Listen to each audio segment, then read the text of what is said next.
Alam mo ba bakit hindi pareho ang butas ng electrical power outlet? Ang mga electrical power outlet ay maaaring magkaiba ng butas dahil sa pagkakaiba sa mga standard ng disenyo at pag-install ng mga electrical system sa iba't ibang mga bansa at lugar.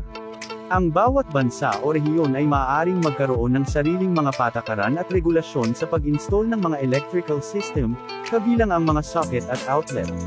Halimbawa, sa Estados Unidos, ang kanilang mga electrical outlet ay mayroong dalawang butas na hugis parisukat na may kasamang isang butas na hugis semi-kwadrado sa gitna. Ito ay tinatawag na NIMO 515R outlet. Samantala, sa Europa at maraming ibang mga bansa, ang electrical outlet ay mayroong tatlong butas na hugis parisukat, na tinatawag na Schuko socket. Ang bawat butas ay nagtataglay ng isang espesipikong function, ang dalawang butas sa itaas ay para sa mga patlang ng kuryente, hot at neutral habang ang butas sa ibaba ay para sa ground.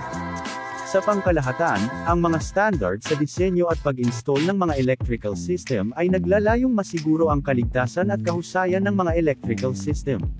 Kung magkakaroon ng pagkakaiba sa mga socket at outlet, maaaring magdulot ito ng mga problema sa paggamit ng mga electrical device o kuryente. Hanggang dito na lang po ang aking video at sana'y may natutunan po kayo sa panonood. Maraming salamat po at God bless.